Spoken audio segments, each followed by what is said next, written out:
warahmatullahi ta'ala wabarakatuh. Waalaikumsalam warahmatullahi wabarakatuh. Tabarakalladzi nazzala al-furqana ala 'abdihi liyakuna lil 'alamin nadhira.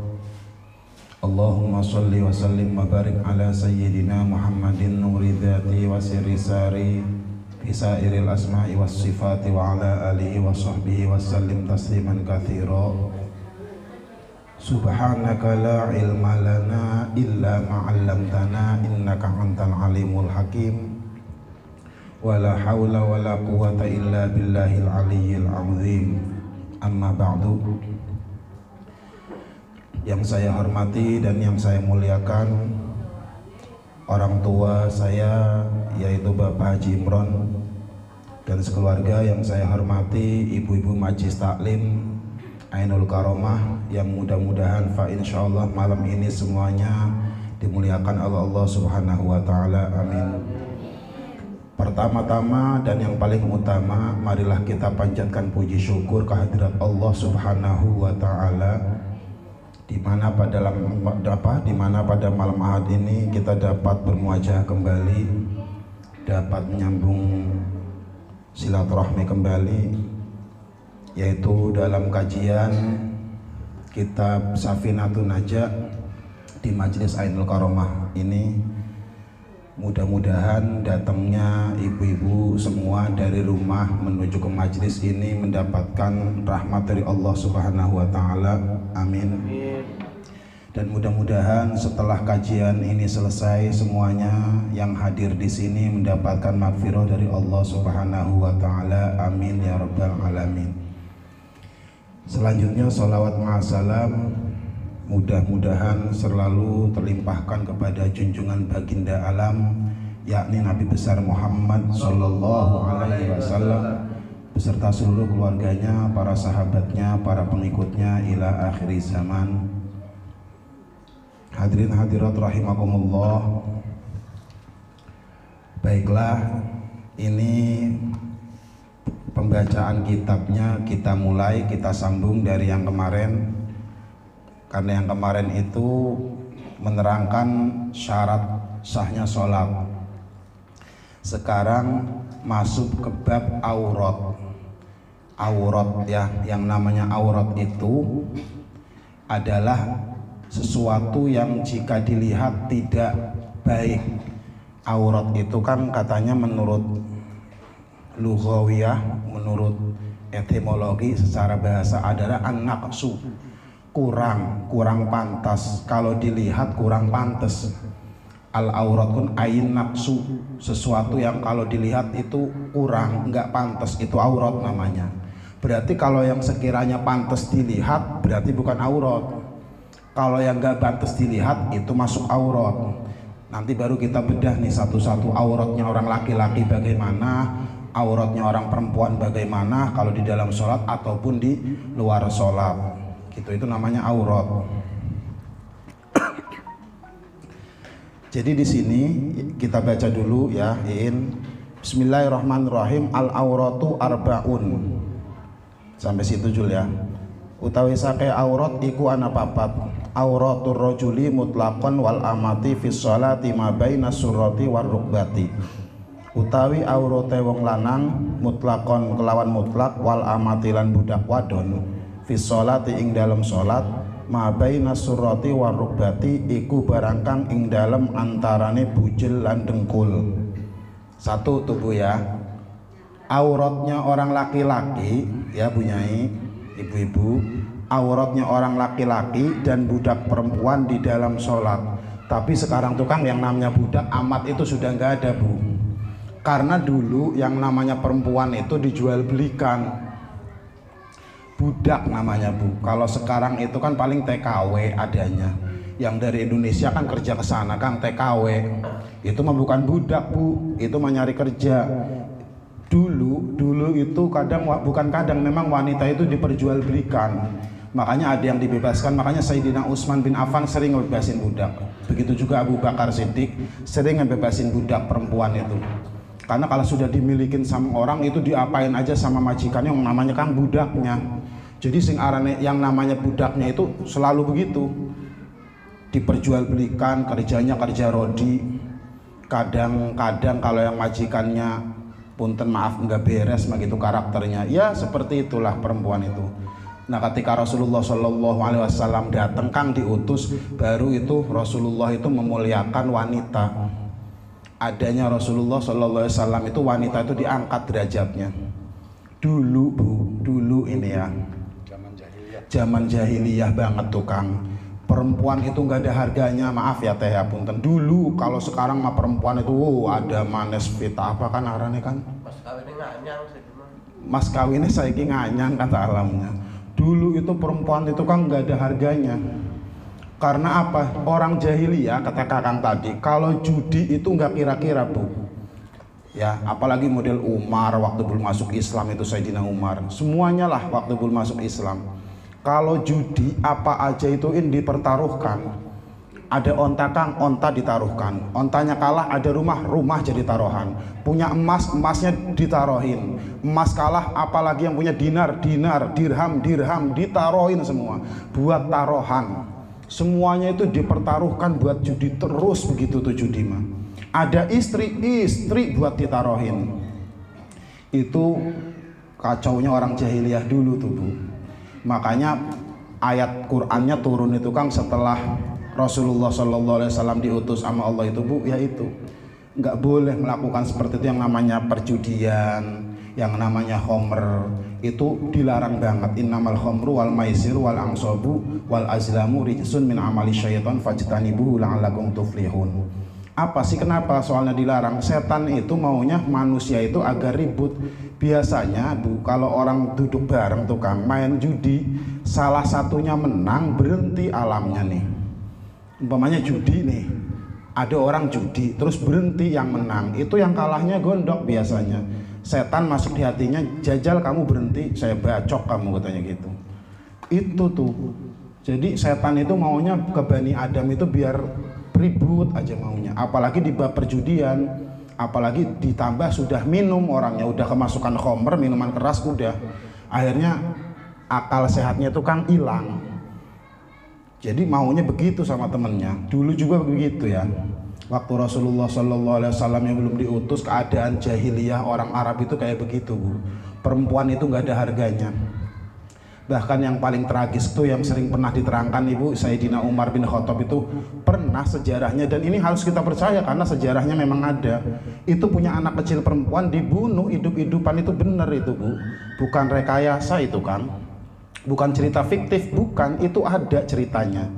Jadi anak perempuan saking malunya, aib kayaknya, punya anak perempuan itu malu kayaknya nggak enak, akhirnya bikin kayak kuburan itu ya, dikeduk sama Sayyidina Umar itu tanah.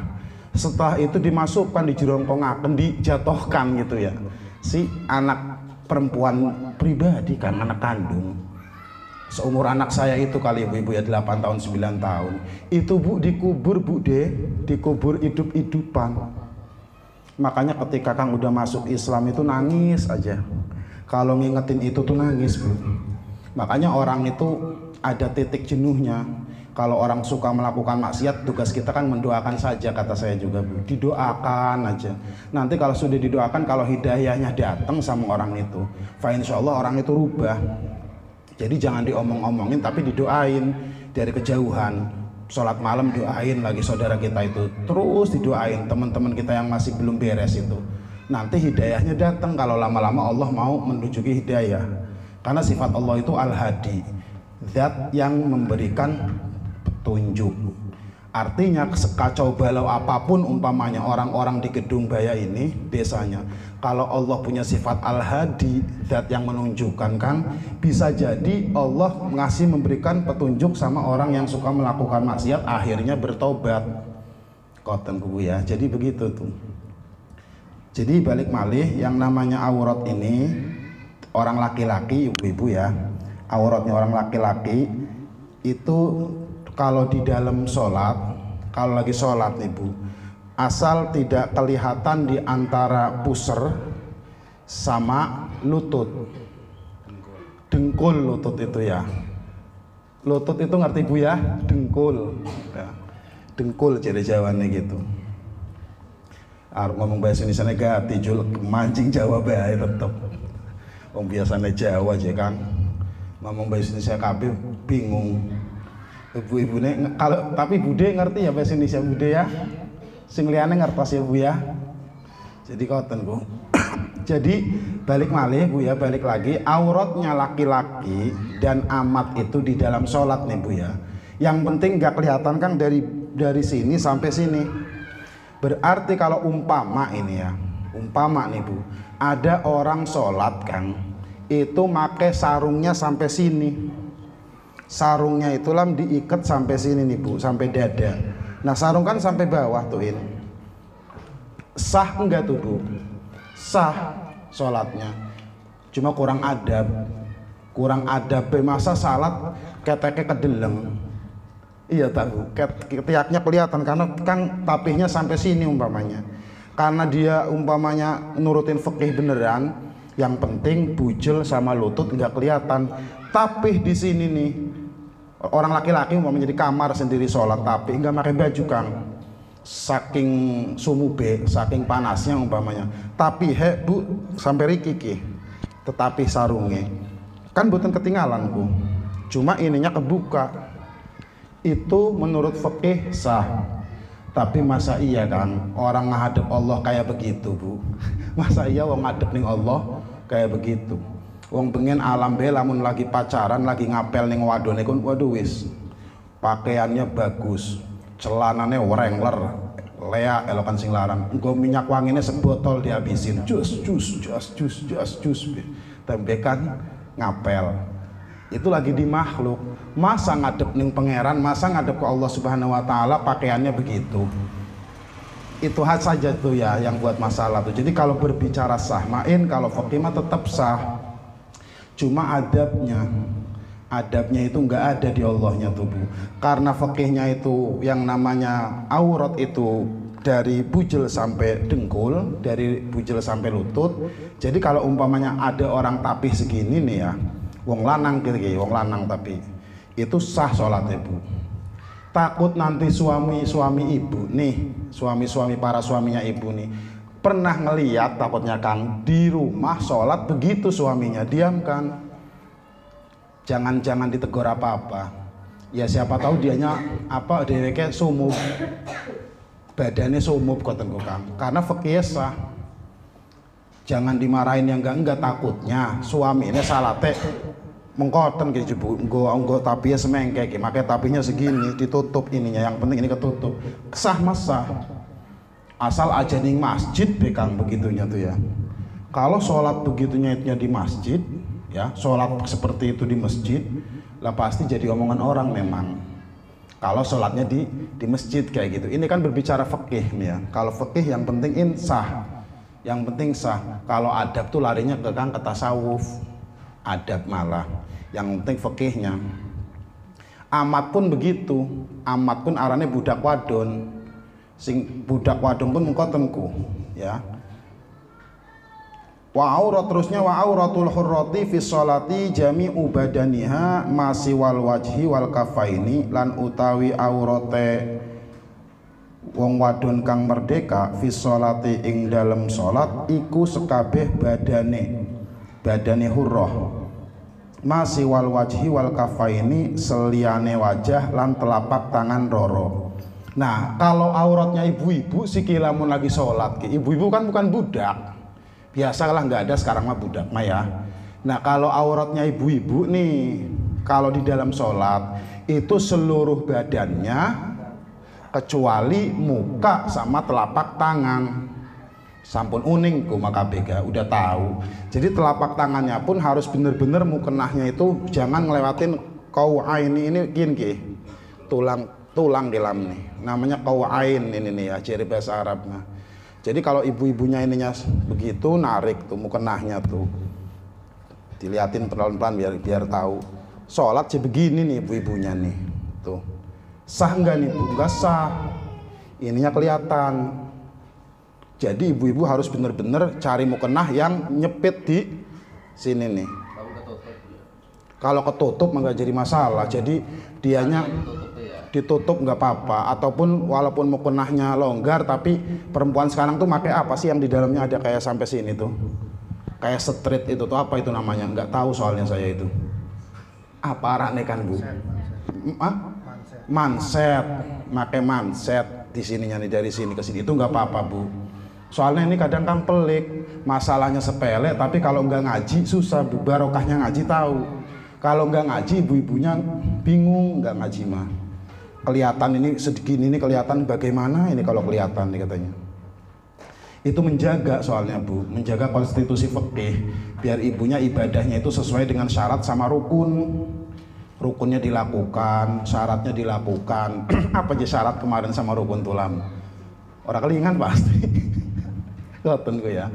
Yang namanya rukun sama syarat kan beda tuh Bu. Kan udah kemarin yang namanya syarat sama rukun tuh beda. Kalau syarat mah sesuatu yang dipekerjakan harus sebelum ibadah tuh dimulai. Kalau rukun mah pekerjaan yang wajib dilakukan yang ada di dalam ibadah itu kalau rukun tuh. Cepetnya begitu aja lah ya. Itu kalau rukun seperti itu. Jadi kalau ini menerangkan masih aurat nih ya. Jadi kalau auratnya perempuan biasa kayak ibu-ibu nih, itu kalau lagi sholat, di dalam sholat katanya maksudnya. Kalau lagi sholat ya berarti semua ketutup tuh. Teh Badriah, ngerti boten Teh Badriah? Ini Teh Badriah gitu. Nunduk baik. Ngomong bahasa Indonesia ngerti Teh Badriah? Boten aja. Boten. Tukang. Oh tukang, ini sehari tukang menak. Jadi kalau umpamanya tak ulangin lagi nih Bu, auratnya perempuan di dalam sholat seluruh badannya ketutup kecuali muka sama telapak tangan. Kebalikan umpama nih Kang, ada kasus karena perempuan ini nggak ngerti yang pakai cadar.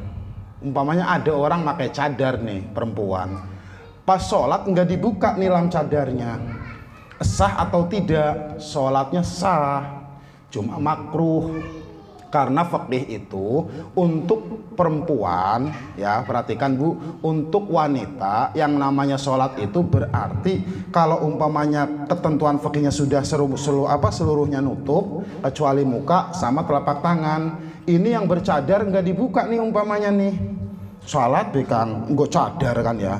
Ada perempuan-perempuan bercadar itu kan, itu sah Bu, nggak apa-apa. Yang jelas udah wudhu semuanya, tadinya udah wudhu, udah si perempuan ini. Tapi cadarnya dilepas, tetap dipakai. Itu mazhab Syafi'iyah mah tetap makruh.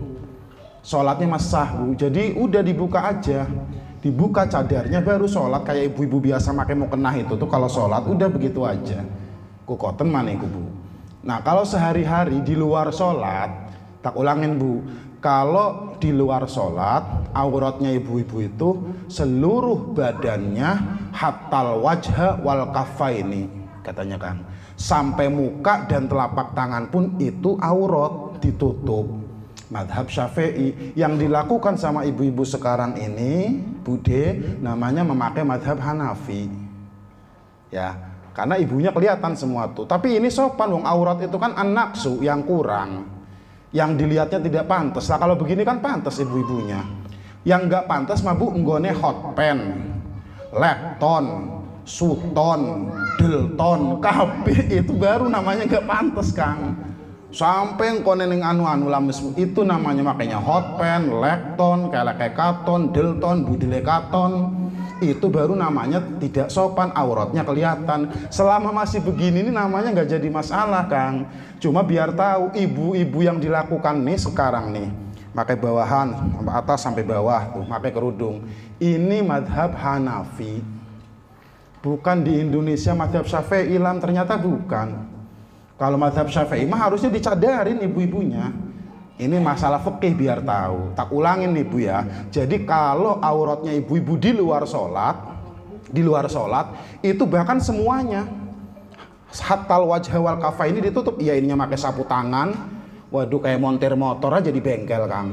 Udah pakai sapu tangan, ininya pakai kaos kaki, ditutup cadar. Apa? Biar aman dari fitnahnya laki-laki. Yang udah tak bilang itu Kang, soalnya utai wong lanang iku cecodot, utai wong wadon iku jambu bol. Iya Bu Nyai. Jadi aman dari itu doang.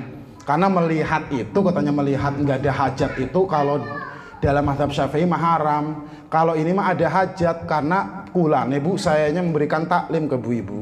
Lagi memberikan taklim, pengajaran kayak Jul ngajar ngaji, muridnya udah gede, santri perempuannya gede, itu berhadap-hadapan gak jadi masalah.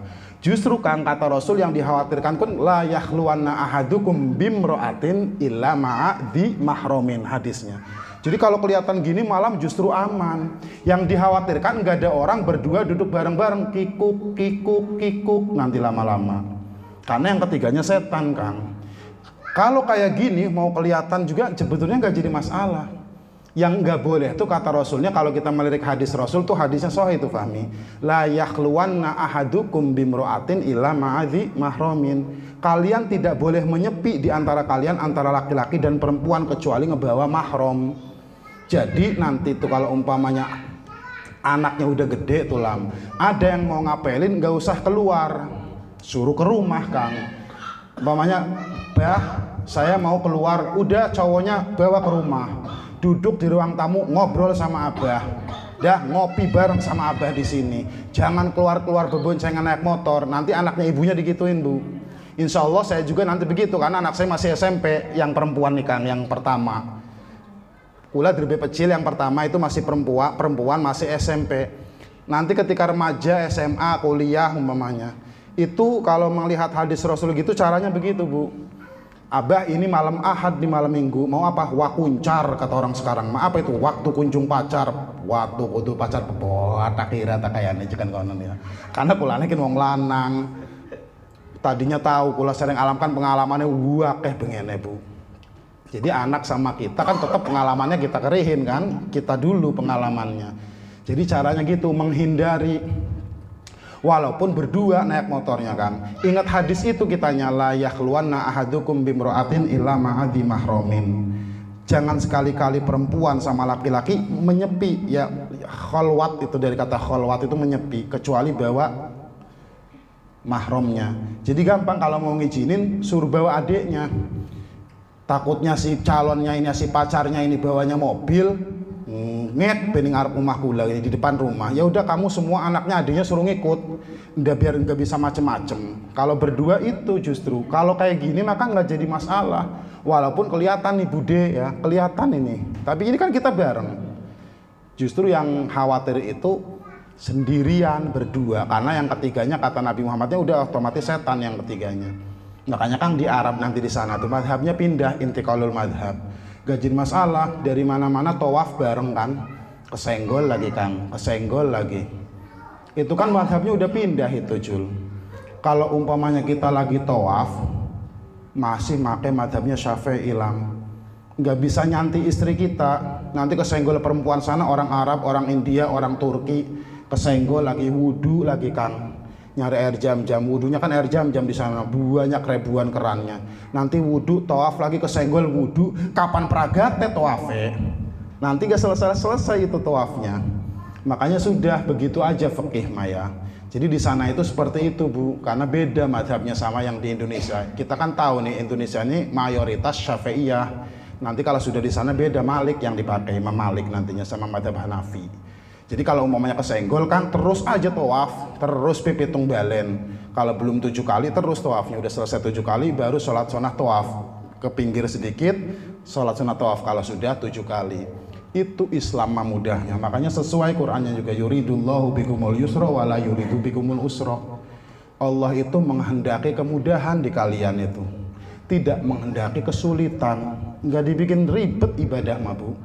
Apalagi kalau usul fikihnya matang ibu-ibunya, iinnya matang usul fikihnya, itu nggak susah. Yang bikin susah itu karena nggak fahamnya itu Kang barangnya mat. Jadi dipersulit sendiri. Nanti diterangin nanti setelah ini masuk fardunya sholat, rukunnya sholat nih ya Bu ya. Kita terangin dulu aurat nih. Ini di rukunnya sholat sering terjadi biasanya di ibu-ibu. Di ibu pengajian tuh banyak tuh. Nanti rukun sholat tuh dari berdiri baca Fatihah sampai ayat akhir nanti diterangin pelan-pelan nih Bu ya. Terus selanjutnya nih di sini Bu, wa auratil hurrati wal amati indal ajanibi jami'ul badani wa inda maharimihima wan nisa'i ma baina surrati war rukbati lan utawi aurate wong wadon wal amati lan budak wadon indal ajanibi ing sandinge wong liyan jami'ul badani iku sekabeh badane wa inda maharimihima lan ing sandinge mahrome karone wan nisa lan ing sandinge wong wadon iku barang kang ing dalem antarane bujil lan dengkul. Jadi auratnya, tak ulangi malih Ibu, udah diterangin tadi ya, tapi lafadznya baru tak baca. Auratnya ibu-ibu ya, ibu-ibu semua ini ketika ketemu orang lain itu semua badannya harus ketutup.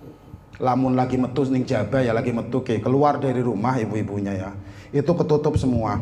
Pak Ustadz, saya mau tak pakai cadarnya nggak apa-apa, habis ngedengerin kajian mau dipakai umpamanya, nggak apa-apa Bu, seharusnya memang begitu.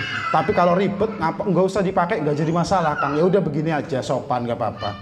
Yang penting kita tahu bahwa cadar itu madhab Syafi'i itu Bu ya, bukan tradisi, bukan itu Bu, biar tahu ya, memakai cadar itu madhab Syafi'i, jadi ibu-ibu ini madhab Hanafi yang dipakai. Imam Abu Hanifah kan pernah tak terangin kemarin ceritanya seperti itu waktu debat, yaitu Nu'man bin Sabit orangnya, ahli ra'yu itu, ahli logika, ahli ra'yu Imam Abu Hanifah itu. Tapi tetap Imam Syafi'i ituin napa? Menghargai, menghormati Kang di Imam Abu Hanifah. Karena pas Imam Abu Hanifahnya wafat itu belum ya teteh belum ngelihat Imam Syafi'i malam di mukanya Imam Abu Hanifah. Ketemunya sama muridnya waktu belajar. Wis lon-lon begi ya. Waktu Imam Syafi'i belajar itu ke Muhammad Hasan Asy-Syaibani, Kang, muridnya. Syekh Muhammad Hasan Asy-Syaibani itu ahli usul fikih, murid topnya Imam Abu Hanifah waktu itu ketemunya. Yang nganter siapa Bu? Imam Malik waktu itu yang nganter. Karena Imam Maliknya kehabisan ilmu Kang. Jadi kitab Al-Muwatta waktu itulah disodorkan ke Imam Syafi'i. Kata Imam Syafi'i, Imam Malik, Tuan Guru, Al-Muwatta'nya sudah di sini saya hafal. Akhirnya kebingungan Kang Imam Maliknya. Diantar lagi yang lebih superlam, yang lebih alim. Yuk saya antar kamu belajar, ini uangnya tak ongkosin. Karena Imam Malik itu kan kaya raya orangnya ya, ini ya kaya Imam Malik itu. Dikasih ongkos Bu, berangkat ke rumahnya Syekh Muhammad Hasan Asy-Syaibani, muridnya Imam Abu Hanifah. Jadi belum pernah ketemu mukanya tuh Kang. Tapi Imam Syafi'i sering itu ziarah ke makamnya Imam Abu Hanifah. Kalau lagi ziarah, itu ziarahnya Bu nggak tanggung-tanggung. Kalau Ibu kan duduk sebentar, Rabbana atina fid dunya hasanah wa fil akhirati hasanah wa qina adzabannar, balik. Pulang Ibu mah. Itu kalau Imam Syafi'i mah duduk sampai pagi Bu. Ada ditafakurin Kang, ada yang dibaca Imam Syafi'i mah. Ketika sholat subuh Bu, ketika sholat subuh di makamnya Imam Abu Hanifah tuh, boleh ya sholat yang umpamanya tempat makbaroh, masjid ada makbarohnya itu boleh sholat nggak apa-apa. Umpamanya masjid anak kuburannya salat bae ning kono ora apa-apa. Wong di Madinah ya begitu kan sama aja. Di masjid Madinah itu kan ada makamnya Rasulullah Shallallahu Alaihi Wasallam, buat sholat kan nggak apa-apa Bu, itu nggak apa-apa, nggak jadi masalah. Jadi setelah sholatku itu pas sholat subuh itulah Imam Syafi'i itu nggak make kunut Bu. Imam Syafi'i nggak make kunut, apa Kang? Ngehargain Imam Abu Hanifah. Kalau di Gedung Baya tak tanya Bu, sholat subuhnya di masjid ini pakai kunut enggak Bu? Pakai. Padahal sunnah abad enggak dipakai enggak apa-apa, tapi mayoritas kata alam pakai katanya. Ya wajar, kita di sini aja di sana dia pakai sama. Kita juga pakai kunut. Karena kita ini mayoritasnya madhab Imam Syafi'i banget, kentalnya Imam Syafi'i kita di Indonesia ini. Tapi dalam sejarah bahkan sering bukan pernah Kang, Imam Syafi'i kalau habis ziarah di Imam Abu Hanifah sama santri-santrinya megang tasbih duduk sampai pagi. Duduknya bener-bener nasbih. Kalau alam kan duduknya tidur. Barang ngantuk kan ya tasbih ucul turu ngorok Kang. Saking ngantuknya. Kalau Imam Syafi'i itu nggak begituin, bener-bener zikir, adzan subuh, sholat subuh, nggak pakai kunut Bu. Itu ditegur kan sama santrinya. Tuan Guru jere muride, kata muridnya Imam Syafi'i. Kaget saya kok nggak pakai kunut. Apa jawabnya Jul? Saya menghargai imam besar ini. Saya menghargai imam besar ini katanya. Indah Bu ya orang dulu mah Bu ya. Indah orang-orang alim, kiai-kiai dulu, ulama-ulama dulu gitu. karena tahu di tempat itu mayoritas nggak ada kunut, nggak ada yang namanya Allahumma hdina fiman hadait wa afina fiman afait wa tawallana fiman tawallait, nggak ada di situ mah. Jadi Imam Syafi'inya nggak make. Ketika balik lagi di tempat sendiri dalam Imam Syafi'inya jadi imam, make tetap indah Islam mah enak Bu. Jadi beda itu nggak apa-apa. Kalau orang suruh sama semua atau beda, ganti susah. Ibu-ibu aja mukanya beda tuh. Andai kata ibu-ibu ini sama mukanya, Iin bingung nyari istrinya yang mana ini yang mukanya sama aja. Gitu. Kecuali orangnya punya tasbihul wujuh, alam kayaknya yang punya ilmunya. Tasbihul wujuh itu menyerupai ilmu wali. Amin ya rabbal alamin Kang. Ada ilmu wali itu Bu, tasbihul wujuh namanya Bu. Menyerupai, jadi Jul duduk sendiri di sini nih, des umpamanya dibaca wiridannya, tiba-tiba ada 7. Yang bingung si tetehnya istrinya. Tadinya sendiri umpamanya di ruang tamu, begitu habis bikin kopi ke dapur barang balik Julnya ada 7. Ya mana nih, yo Neng mana saya yang asli nih, kan bingung, mukanya sama, sarungnya sama, gantengnya sama, pecinya sama, bingung. Itu namanya di ilmu wali, wali Bu yang punya. Arikula mawari murid wari santri gati. Ilmu wali itu kan ada dulu kayak gitu. Jadi orang ada sampai gembar 7 itu bener Bu, dulu itu mah Bu. Ilmu begitu tuh ada Bu. Yang bisa kayak gitu nama wali perempuannya ada Robiatul Adawiyah. Sayyidah Robiatul Adawiyah itu punyai Mengkoten. Sering, bahkan masyhur kan cerita-cerita di kitab wali itu. Ada maling masuk ke rumahnya Robiatul Adawiyah, itu pintunya nutup semua teh, jadi tembok.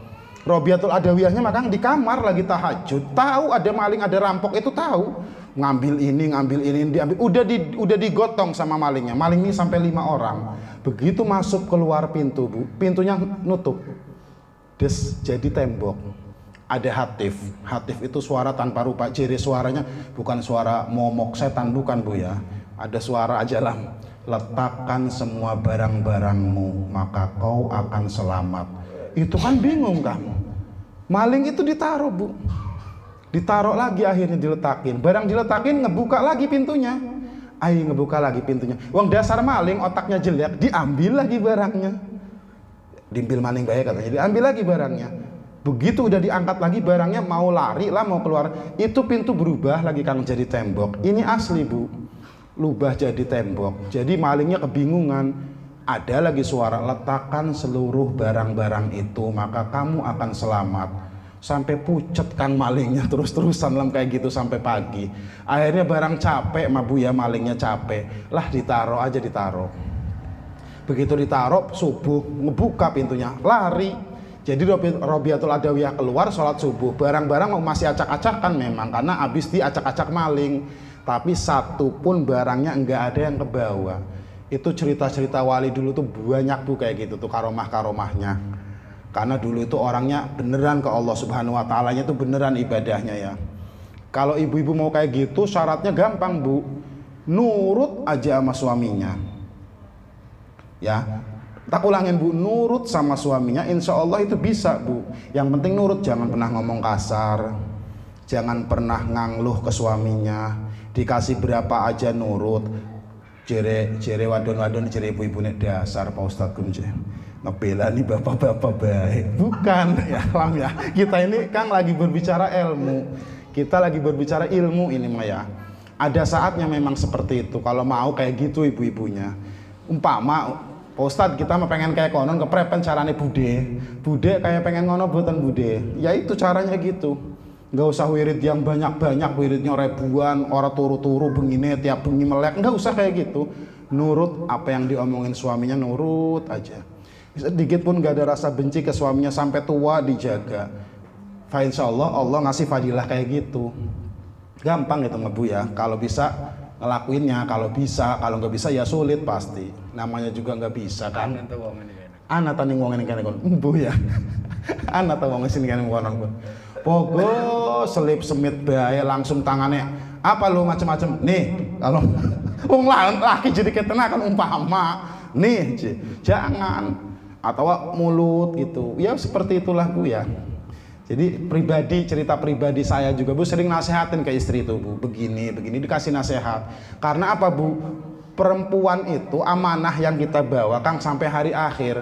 Salah sedikit dia salah, kitanya diem aja, nggak negor. Dayus namanya Bu. Dayus itu membiarkan istri kita melakukan maksiat di depan mata kita, tapi kitanya diem aja. Jadi kalau lagi marah tuh Bu ya, diomongin sama suaminya. Nanti ibu-ibunya biar tahu Islam tuh begitu, pelan-pelan aja Bu, latihan aja nggak apa-apa. Nanti lega istrinya, asal ngomonginnya pelan-pelan, kotenku Bu ya. Robiatul Adawiyah dulu begitu Bu, dapat ngelatih semuanya sampai punya karomah seperti itu. Ya, jadi caranya ya gitu Bu lah. Salamatul insan tuh fi hifdzil lisan. Selamatnya seseorang tukang tergantung menjaga ucapannya saja, kotenku Bu.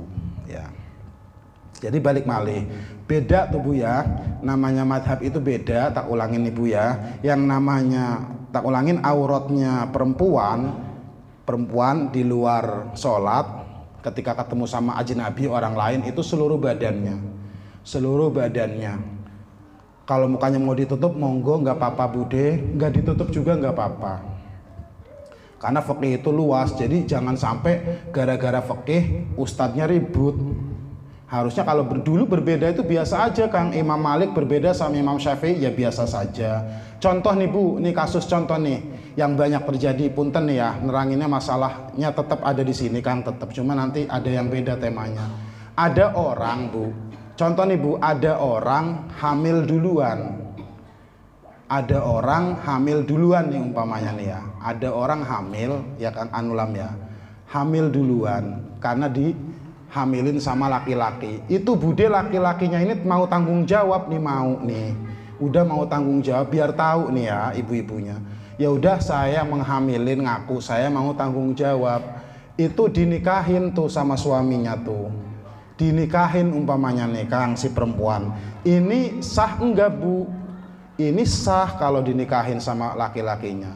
Karena dia yang melakukan, dia yang tanggung jawab, itu sah. Cuma nantinya Bu, kasihan memang ke anak. Dosa jinah tuh begitu tuh Bu, dibuka aja lah ya kan biar tahu nggak apa-apa. Jadi ketika anaknya lahir, kalau laki-laki tuh teteh, itu bukan anak kita. Nisbatnya itu bisa nggak bukan anak kita. Walaupun di kartu keluarga dan di akte kelahirannya Fulan bin Fulan, anak itu bin kita, itu hanya di akte saja Bu. Tapi hakikat hukum fikih, hukum Islamnya dia bukan anak kita. Nanti enggak hak dapat waris. Tapi kalau umpamanya anaknya perempuan nih anaknya umpamanya, itu kita harus fair. Ketika gede dia mau nikah, kita harus omongin itu, umpama itu ya. Kita udah gede nih anaknya, nanti diomong, "Nak, ayah enggak bisa jadi walinya sampean. Kenapa papa tega sama saya? Nggak nikahin saya umpamanya." Jawab seaslinya, dulu papa sama mama itu keblosok. Maksudnya keblosok itu apa Papa? Sobari, naeng, sobari, nyelosop kena duri. Jadi udah gitu aja sampean nikahnya sama wali hakim saja.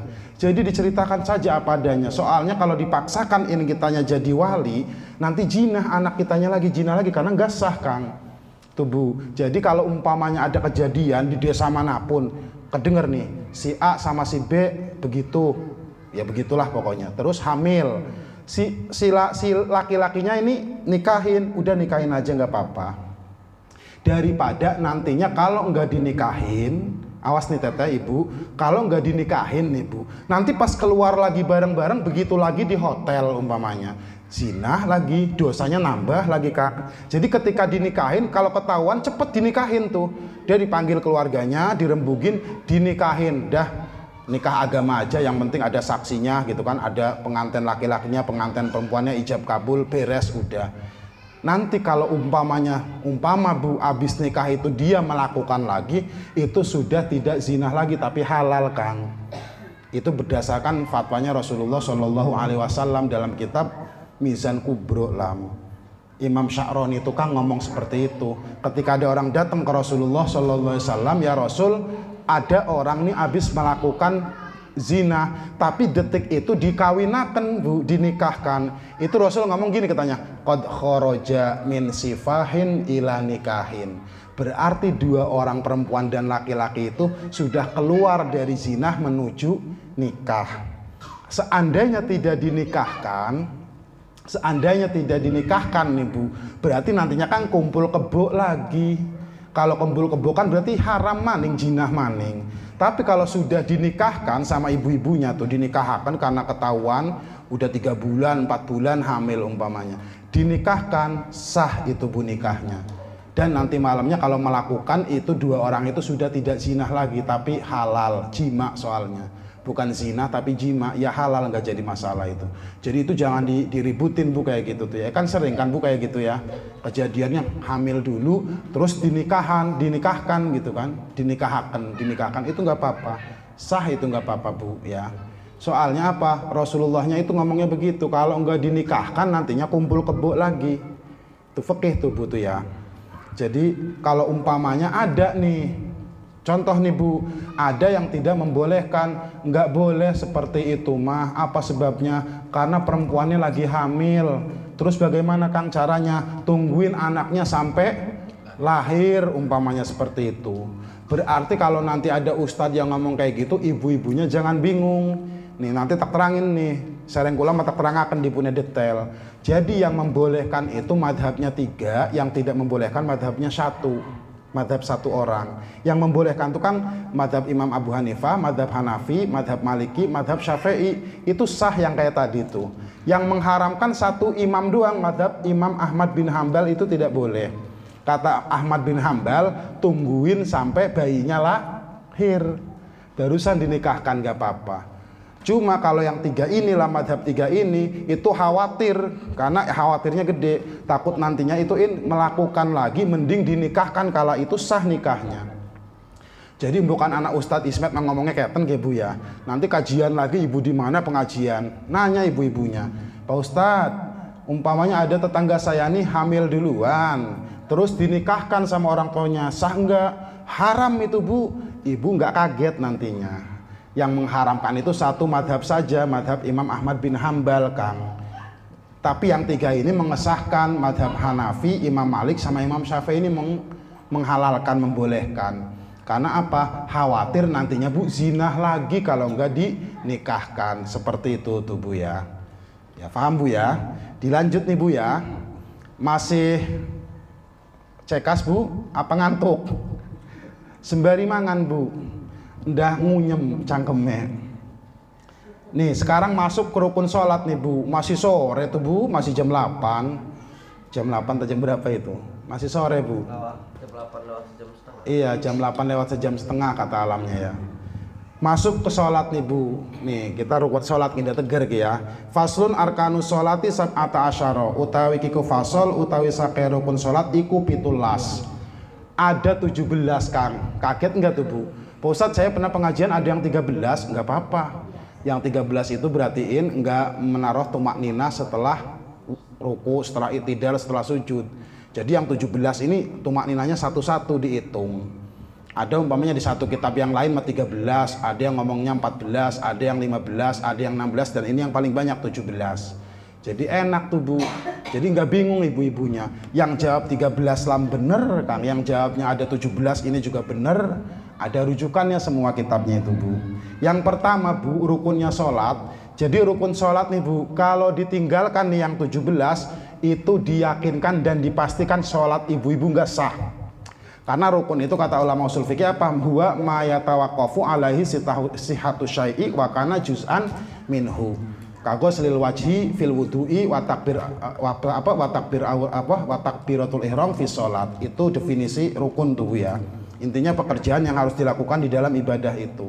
1 nih Bu, al awalun niyatu, utai awal iku niat. Niat nih Bu. Jadi mau sholat tuh niat ibu-ibunya tuh. Niat ana maningku. Apalam definisi niat? Qasdu syai'i muqtarinan bil fi'li.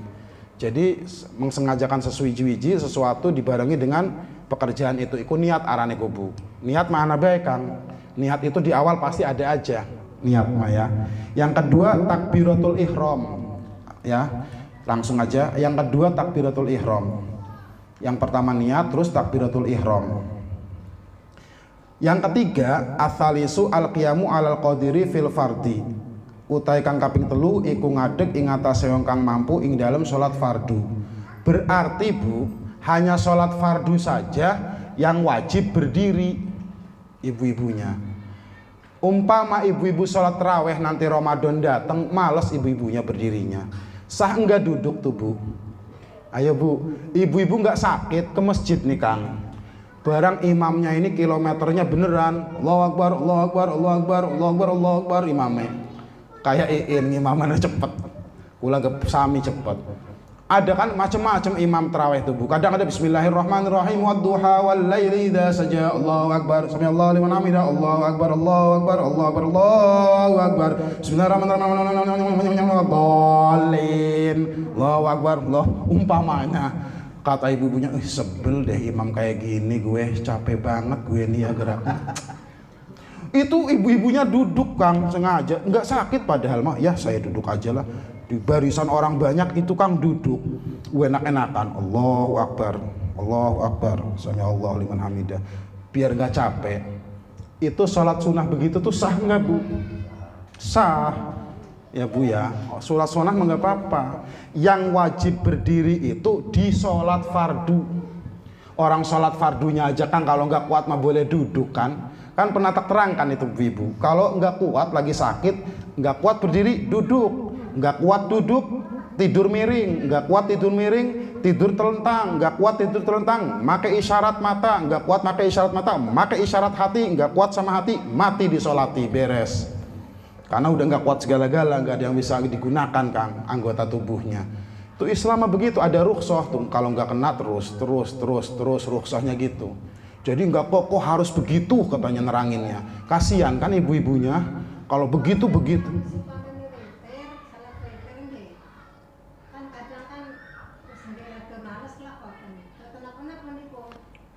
Sholat witir kan sholat sunnah. Boten apa-apa. Napa nih? Boten apa-apa. Sengaja boten apa-apa. Karena nikune sunnah. Tuh, enak ulama ya. Yang wajib itu Bu, nih kecuali sholat subuh nanti pagi nih. Sakit enggak apa enggak jadi duduk usolli fardhu subhi rakaata ini jam 6 pisan salate barang iya jam 6 kayak siapa Bu jam 6 bisa salate ya ana tau wong kono jam 6 bae salate subuh jam 6. Jadi kalau itu aja Bu niatnya. Kalau niat sholat subuh keawanan bae ya udah sholatnya enggak sakit, badannya sehat, jam 6 lagi mataharinya udah bentar keluar. Sholat ibunya duduk usolli fardhu subhi rakaataini lillahi ta'ala, Allahu Akbar. Nggak sah duduk ibunya sholatnya, kan nggak sakit, nggak sah tuh Bu. Udah sholat keawanan, jirim malaikate enak baik kamu nih sholat udah kesiangan, duduk lagi, sakit juga kagak, jirim malaikate enak-enak amat bude ini katanya duduk sholatnya, nggak sah ya. Teh Badriah kalau sholat fardu, kecuali darurat banget, darurat ada yang disakit, ada yang diangluh badannya, kalau berdiri ini nggak kuat baru didengkul biasa niki, atau bisulen umpamanya koten Kang, atau badannya itu meriang, tipes umpamanya, atau penyakit apa gitu Kang, itu baru boleh duduk begini sholatnya nih. Itu kalau di sholat fardu Teh Badriah ya. Kalau sholat sunnah mah tadi itu wajibnya itu di sholat fardu. Di sholat fardu tuh ya rukun, kan ini lagi menerangkan rukun. Berdiri itu adalah rukun di sholat fardu. Berarti kalau sholat sunnah beda. Koten kubu ya. Tapi pahalanya tetap berbeda kata ini. Nggak bakal samalah orang yang berdiri sama duduk mah. Nggih. Cuma kirang afdol CPT Badriah. Berarti nanti ada temannya Teh Badriah yang sholat witirnya berdiri, itu pasti nanti ketika ditimbang pahalanya kan masih gede yang berdiri Teh Badriah. Karena sebabnya karena Teh Badriah mah sehat-sehat sih tapi duduk witirnya. Kalau dia sehat tapi berdiri, nanti hitungan pahala sama malaikatnya besar yang berdiri. Gitu aja udah tuh. Karena sholatnya sunnah. Ya.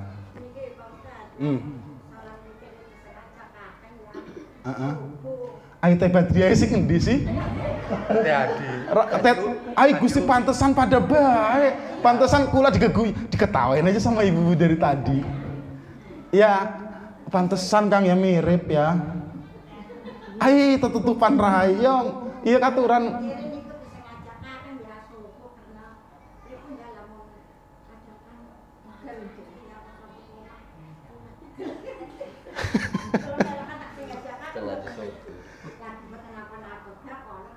Nggak boleh itu, boten antuk Teh Badriah. Senajan pegel tak males, kayaknya males amat ngadeg, nggak sah sholatnya. Oh witir tak sholat subuh ini? Oh witir. Witir. Subuh witirnya jam 4:30 umpamanya ya, jam 4 udah mau deket subuh. Maca ayat kayak maca ayat witir. Oh bukan, maaf bukan ulama kepiringnya sholat subuh. Ari witir kan sunnah Teh Badriah, buat kenapa-napa. Karena apa malih du badan yang mal anu lagi rengkeng balungnya pada du rengkeng. Udah karena balungnya rengkeng Teh Badriah nggo mukena wis sambil ngelonjor tak kotem ya. Wis nggo mukena udah make mukena kakinya dilonjorkan ditutup, yang penting kaki kita ditutup, tarik sama mukenanya dimasukin lagi ke kaki, pakai sejadah salat sambil ngelonjor. Usolli sunatal witri rakaat ini lillahi taala Allahu akbar. 2 rakaat dulu baru 1 rakaat. Nah, cocok wis daripada suwe-suwe membegeli. Emang witir mas 1 rakaat. Emang witir mas ganjil sedekat. Mending ngoten Teh Badriah, usolli sunnatal witri rakaatan lillahi taala. Saya niat sholat witir 1 rakaat karena Allah taala. Udah 1 aja sholatnya, 1 rakaat. Tapi sekaligus nanti suratannya habis Fatihah langsung dibabat kulhu al-falak an-nas. Salam. Hebat kan sholat 1 rakaat. Di mana ada Islam tuh hebat. Sholat rakaat wong liaran ge witir, namanya juga witir itunya. Ternyata Badriah ya, paham ya. Namanya nyontoh Rasulullah mah saben bengi. Saben bengi. Witir. Witir itu nyontoh Rasulullah mah. Karena kalau bagi Rasul itu diwajibkan Bu, tahajud itu. Buat kita mah enggak. Kan kalau kita mah bukan tahajud Bu ya, bikin peta ngiler. Turu biar kula megang sipeng nih umpamanya.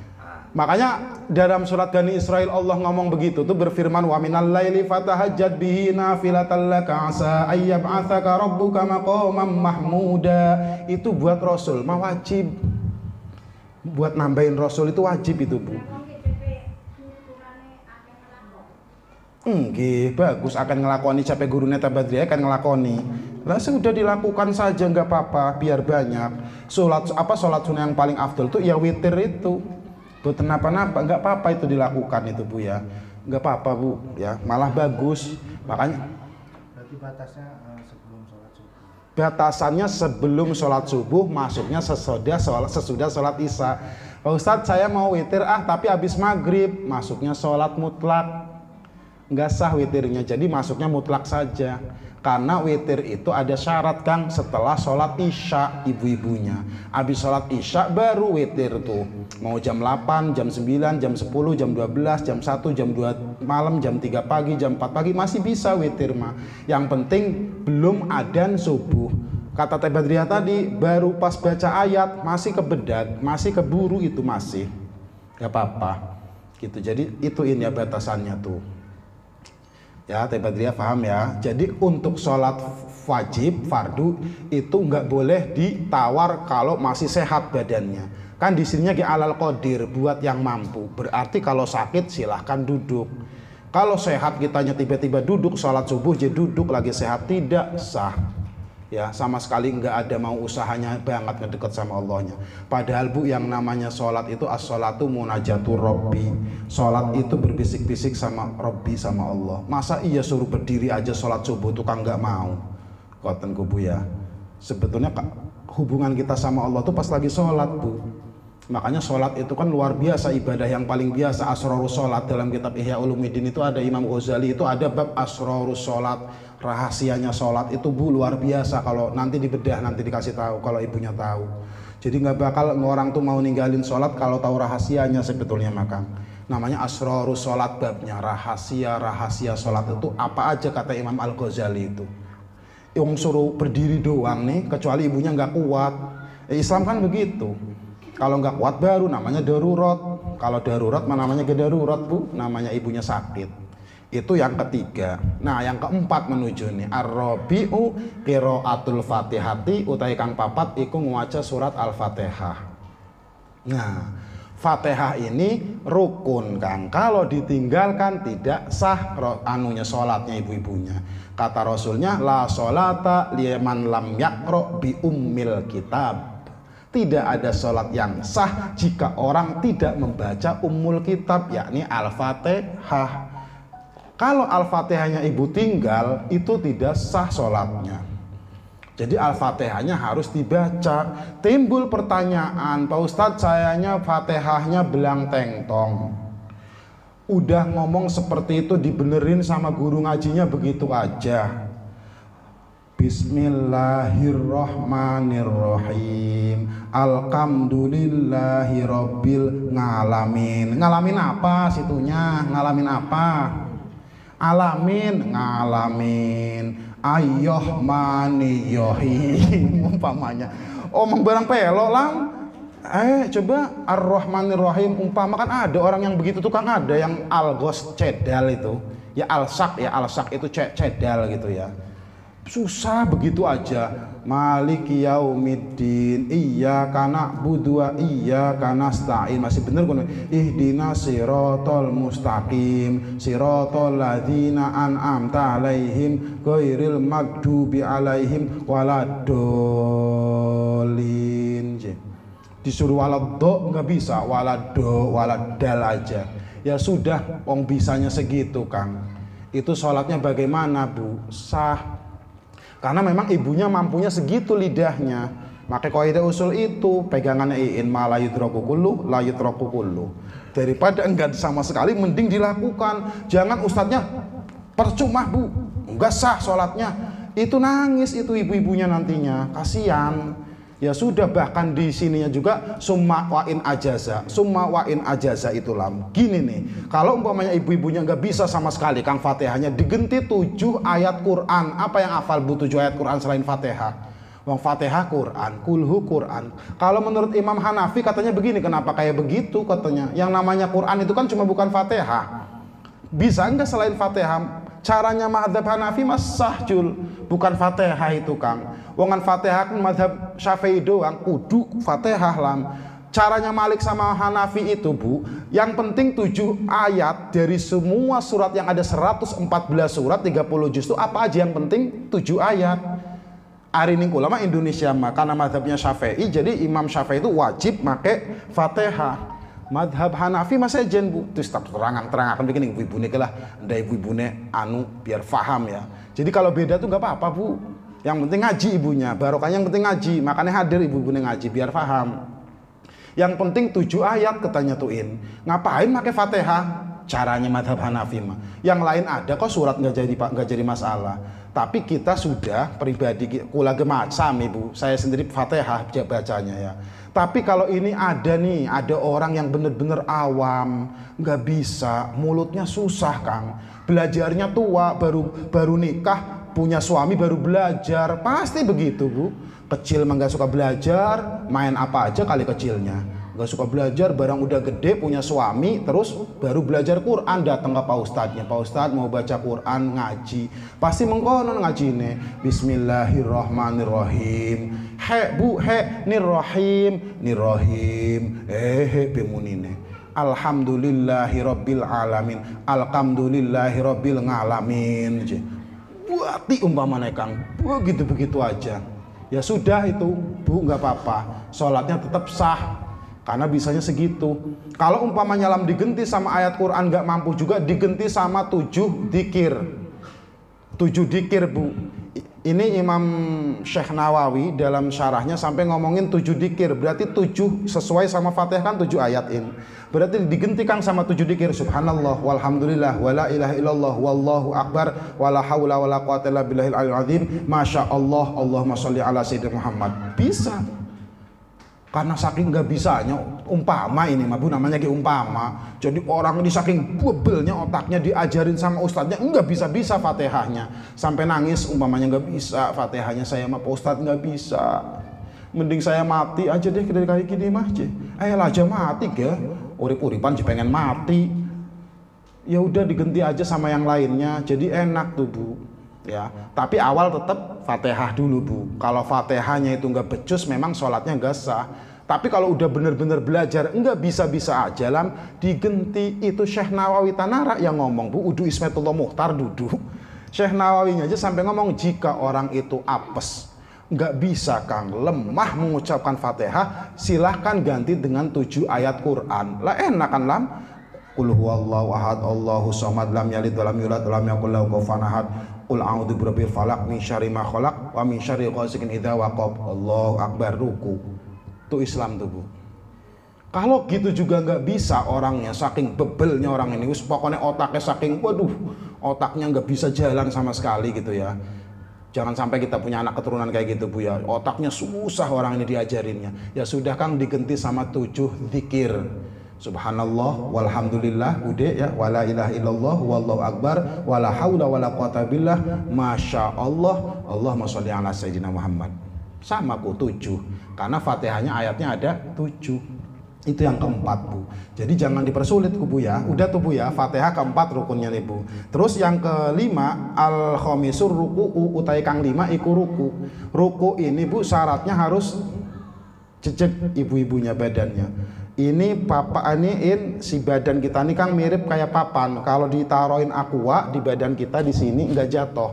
Jadi ruku itu ada yang bikin gak sah Bu. Ini mau nggak mau harus diliatin. Kalau enggak nantinya susah ya. Jadi ruku kalau begini tidak sah nih Bu. Contoh berdiri ini mah harusnya Bu. Ana wong salat rukune mengkenen ki Bu. Umpamane ya, wong salat rukune kenen ki. Allahu akbar. Subhanarabbil alamin. Subhanarabbil azim. Arab ngising tamang. Ini enggak sah Kang begini nih. Ya, ruku itu yang bener kata kitab itu begini nih. Jadi ininya dibuka buat laki-laki, yang perempuan ininya agak nutupin labannya.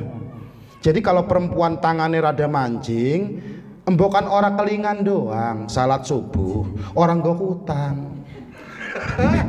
Akhirnya nggak diginihin, engkau bilang pas ruku ber ya. Boyoke lagi lara berarti kan darurat niku mate. Lamun boyoke lagi lara, umpamanya rukune boten sempurna, nggak apa-apa itu. Lagi kecetit umpamanya, entos kecetit barang anu rukune keten tetehe umpamanya aja. Allahu akbar. Subhanarabbil azim. Iya nggak apa-apa. Paling gak anaknya ngelihat mama saya itu kenapa rukunya kayak gitu tuh. Nahan ngising apa ya, nahan beol apa. Nggak apa-apa Bu. Kalau sakit umpamanya begininya sakit ibunya, itu nggak apa-apa, nggak menjadi masalah. Yang penting lagi sakit ibu-ibunya. Tapi kalau lagi sehat nggak sesuai tuntunan fikih, nggak sah ibu-ibunya. Kok gitu aja fikih mah nggak apa-apa. Umpamanya kecetit kata teteh tadi, susah sayanya mau rukunya, ya sudah nggak apa-apa. Yang namanya darurat itu diukur seberapa kadar daruratnya kata usulnya itu. In ad-daruratu muqaddaratun biqadariha kata kaidahnya. Jadi semakin sakitnya parah semakin enak ringan ibadahnya Kang. Tuh fikih ma Islam Bu. Semakin sakit sudah tidur. Kadang gini Bu, ada orang sakit parah nih udah di opnam. Itu tidur aja. Gimana wudunya Kang coba? Mau tayamum kan gak bisa Bu. Mau tayamum aja lam gerak tangan nggak bisa. Terus dia kan sambil merem adzan maghrib, Allahu akbar, merem be matane. Gale masih yang sakit ini lagi sholat. Bila wuduin wa bila tayamumin enggak Bu. Sah enggak Bu kayak gitu tuh? Sah Bu. Orang sakitnya aja udah parah kayak gitu kok. Kan sakitnya udah nggak bisa gerak Kang. Di rumah sakit begini aja. Tangannya begini nih, gak tahu biasanya mah begini tangannya nih. Tiba-tiba lah pas masuk sholat itu sedekap Bu tangannya. Jadi gini tangannya nih. Tahu-tahu nanti dia selesai pasti tanya, habis apa tadi? Habis sholat. Ya sudah, mau begitunya aja udah syukur itu Bu. Ya gimana Kang semuanya penuh selang umpamanya. Sholat kayak gitu itu sah Bu. Jadi daruratnya semakin besar itu semakin rukhsahnya besar. Ad-daruratu muqaddaratun biqadariha. Itu udah usul itu Bu, udah kaidahnya kayak gitu tuh lam udah. Enggak wudu, enggak sholat, enggak tayamum Jul. Enggak bisa apa-apa teh udah. sakitnya parah, Yang penting suci gitu. yang penting suci. Nah, kalau dia ini diselang, Diselang kan darurat berarti kan, karena ada selang nih. Gimana nih, kan posisinya jakarnya diselang umpamanya. Bagaimana itu kalau diselang kayak begitu itu? Selangnya dilepas dulu. Kalau umpamanya aja lara nengakan benda, udah Kang, itu nggak jadi masalah. Yang penting sholat, waktunya sholat. Allah itu maha tahu, Ghafurur Rahim Allah mah. Semakin tadi itu Kang kaidahnya, ad-daruratu muqaddaratun biqadariha. Darurat itu semakin besar daruratnya, itu rukhsahnya semakin membesar juga daripada enggak melakukan sholat. Karena tak ulangin Bu, sholat mah wajib ibu selama akalnya masih ada, mau dalam keadaan apapun. Jadi kalau ibu-ibu mau sholatnya enggak apa-apa, enggak sholat. Ibu mau enggak umpamanya enggak sholat Bu, tapi enggak apa-apa, sok edana. Gila. No ya enak aja Pak Ustadz, naudzubillah enggak mau ya saya gila. Karena syaratnya harus begitu Bu. Jadi selama masih ada akalnya, ibu tahu enggak gila, sholat itu enggak bisa gugur karena sakit. Udah sholatnya sedapatnya aja, sebisanya Kang. Wudhu nggak bisa, tayamum nggak bisa, mau gimana tayamumnya? Orang nggak bisa, badannya udah begini aja diopnam segala, ya di sininya, iya di sini diopnam, ya di sininya ada oksigen, macem-macem.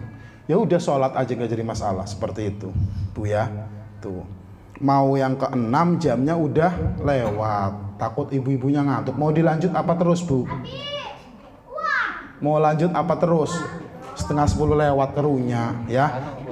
ngeganjel amat gitu. Ngeganjel nggih. Nggih. Memang syaratnya salat sunat. Nggih. Lebih afdol baca surat. Nggih. Apa cuma sampai Fatihah?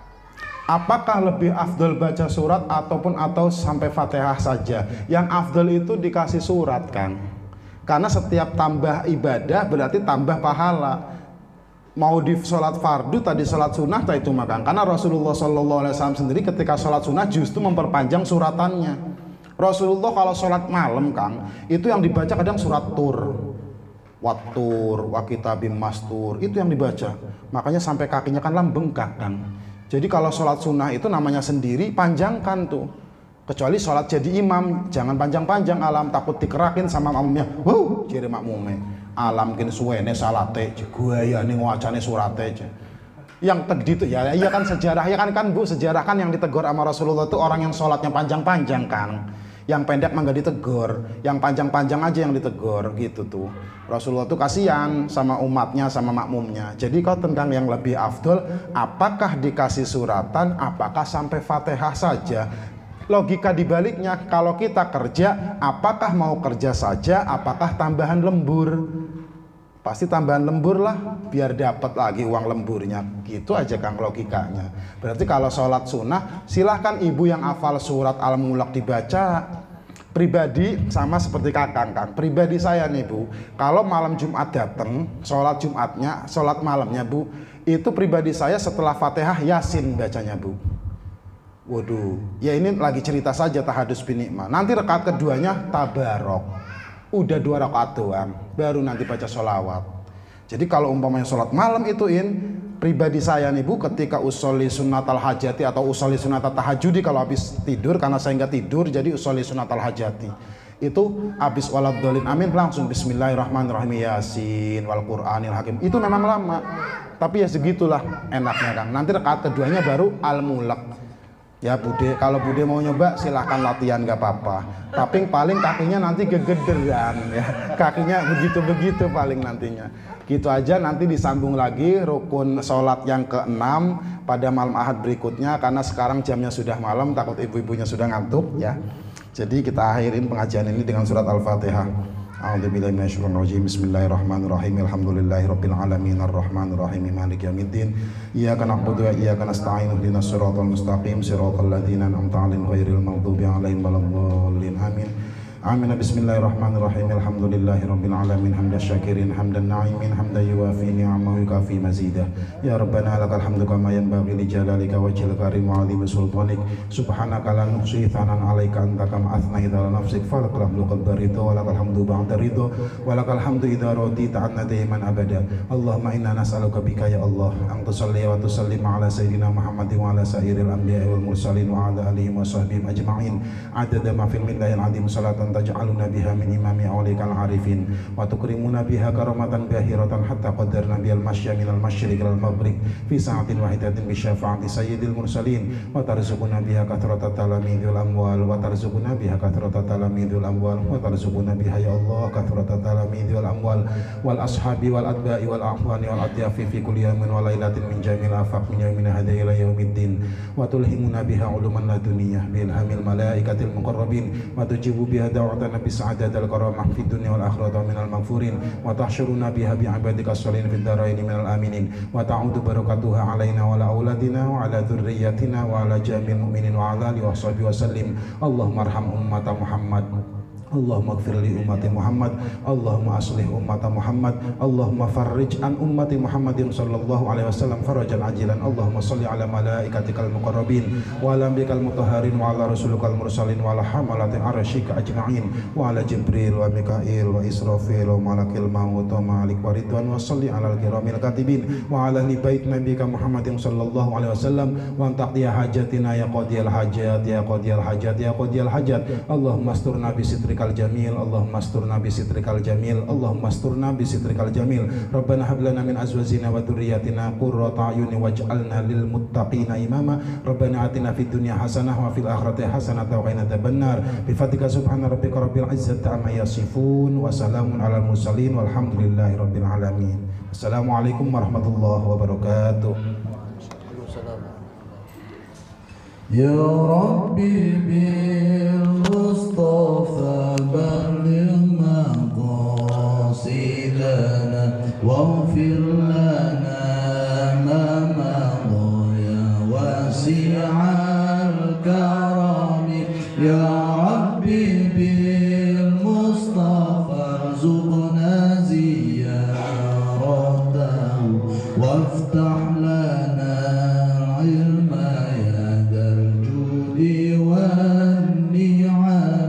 Ya Rabbi bil Mustafa ansur nahdatal ulama wansur jami'a uladid dini fil umami. Ya Rabbi bil Mustafa ansur nahdatal ulama waftah lina datina fatan kamal alami. Ya Rabbi bil Mustafa ansur nahdatana wa a'in sultanana wa zimil a'da'a bin niqami. Ya Rabbana ansur juyushal ulama wa kun aunan mu'inan 'alal kuffari kullihim. Ya Rabbi salli 'alal hadi wasi'ali wansur bihi dina wal islama wa ihtarami wal ali wa sahbi wal atba'i qatibatan wakshif 'anin nahdiyinal amma wal hazani. Ya Latif lam yazal qultu bina fi manazal innaka Latif lam tazal qultu bina wal muslimin. Ya Latif lam yazal qultu bina fi manazal innaka Latif lam tazal qultu bina wal muslimin. Ya Latif lam yazal qultu bina fi manazal innaka Latif bina wal muslimin ya latif lam yazal ultuf bina fi manazal innaka latif lam tazal ultuf bina wal muslimin ya latif lam yazal ultuf bina fi manazal innaka latif lam tazal ultuf bina wal muslimin ya latif lam yazal ultuf bina fi manazal innaka latif lam tazal ultuf bina wal muslimin ya latif lam yazal ultuf bina fi manazal innaka latif lam tazal ultuf bina wal muslimin ya latif lam yazal ultuf bina fi manazal innaka latif lam